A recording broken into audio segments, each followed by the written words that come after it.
Well, the Supreme Court heard arguments yesterday on whether former President Donald Trump has any sort of immunity from prosecution.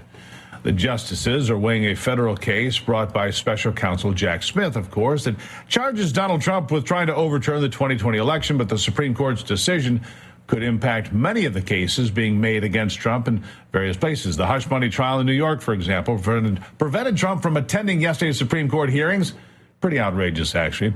Reporting indicates that many of the justices not ready to accept absolute immunity for the president, but are also very skeptical about whether Jack Smith has free rein to go after all of these charges. The conservative justices acknowledge that without some kind of immunity over at least some official acts, future presidents would be more likely to be subjected to politically motivated prosecutions when they left office. A decision is expected by mid-June. Joining me now live to discuss, former Trump campaign surrogate, author of Plain Steak and Water, defending Donald J. Trump, and the CEO of the New Journey PAC is Autry Pruitt. Autry, good to have you here. Look, I listened to a good bit of that testimony yesterday. You might have heard it as well. It sounds to me that on balance, these justices are going to rule in favor of immunity, probably more as opposed to less. What did you take from it? I agree. Justice Gorsuch was the one who pointed out that everything a president does, particularly in the first term, is used to benefit a reelection. So you're a politician, your job is to run for office and get elected. So, okay, you pass a great policy and put up signs everywhere saying you passed a great policy. Well, that's used to benefit a reelection. So I agree that on balance, the court is probably going to lean towards Trump and away from the corrupt DOJ on this issue. But I think this is what most important that we should remember, Steve. We got to remember this. I really believe, and I hate to say it, when Republicans take back office, they have to go after every single corrupt Democrat there is at the state level, Congress, federal, a staffer, and ex-presidents. You got to do quid pro quo on this one. You're going to have to. And so even if the court doesn't lean completely towards President Trump on this one, after the Republicans get in, they sure will, because it's going to have to get nasty in order for it to stop. Autry, well, the problem is it doesn't stop, I don't think. You know, you do have to take out the trash. I agree with you on that. You have to hold people accountable. I agree with you on that. But America, until now, has never allowed a former president to go on trial for anything. We don't operate that way. That's right. I think the world would be a better place to let Joe Biden fade into the distance and forget that he ever had the office, as opposed to going after him criminally. I just think it would be better for America. Am I wrong about that? Well, as far as President Biden is concerned, 3 seconds after he leaves office, they're going to let him go ahead and pass away.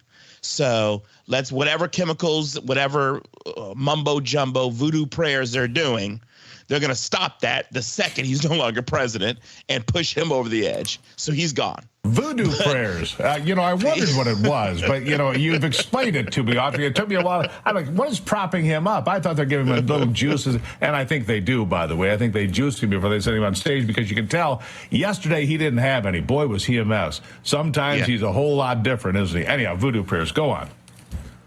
So once he leaves office, they're going to let him go. I understand the sentiment. We haven't done it in this country. One of the things that both sides, if you will, have said is, hey, it's still America. It's still the land of the free. It's still democracy. But if you notice, we have one side that's saying that's no more. It's no longer the land of the free. It's no longer being able to say what you want. It's no longer being able to work hard and work your way up. It's no longer being able to take care of your family. So everything that held back both parties, one party decided it didn't benefit them and they wanted to throw it out the window. Just look at the last two elections. I'll give you that, but I'm going to go back to 1975.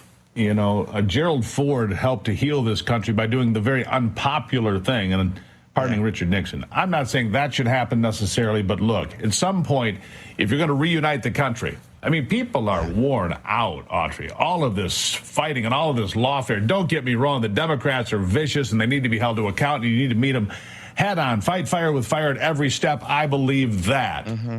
But when Donald Trump assumes the White House, some grace, some class, some statesmanship would go an awful long way in this country, I believe, to bring us back together. What say you?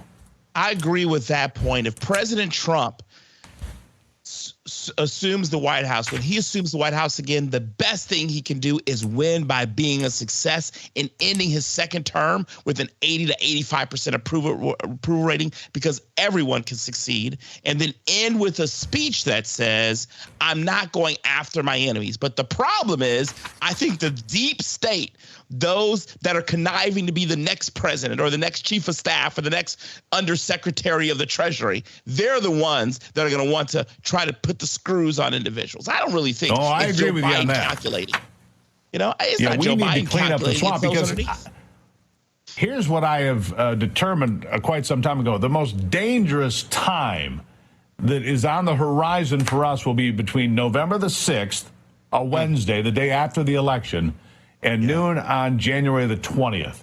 That is going to be the most dangerous time in American history, because the left is going to go bananas. You think that these kids taking over Columbia and NYU and University of Michigan and Southern California is a problem? You've seen nothing. You've seen nothing compared to what they're going to do. They will go absolutely berserk, I believe. I think it's going to be a very dangerous time. Me too. What do you think about that? Too. I agree. I've been saying similarly to you. It's like we've been sharing thoughts in the ether. I agree with you. What's going to happen is Black Lives Matter will look like candy cane Sunday morning compared to when Trump wins, and it's the morning after. Yeah. Well, you know, and one last thing, I'll let you give me the last word on this. Leading up to that, I think right now we're in a very dangerous place with everything that's going on at Columbia and NYU and elsewhere, and all of this anti-Semitism and all of this hate, and these university presidents negotiating with what amount to be terrorists at a local level on these campuses. I think we're in for a very dangerous summer. I think we could have a worse summer this year than we did in 2020, and it's going to have its crowning achievement at the Democratic National Convention in Chicago come August, which is going to make 1968 look like a cakewalk by comparison. I'll give you the last word. What I'm scared about the most from these protests and these students, that these guys go to the elite of elite schools. They're going to be the next ones in the corporate HR departments, in the corporate boardrooms, the corporate directors. Imagine that. Yeah, these are the people running the big ships of industry in America. Wow, that is frightening. Thank you. That's an uplifting thought for our Friday. Autry Pruitt bringing us that little bit of hey. And with this, we can sail right over the cliff. I'm kidding. Autry, thank you for being here. Godspeed, my friend. Thank you.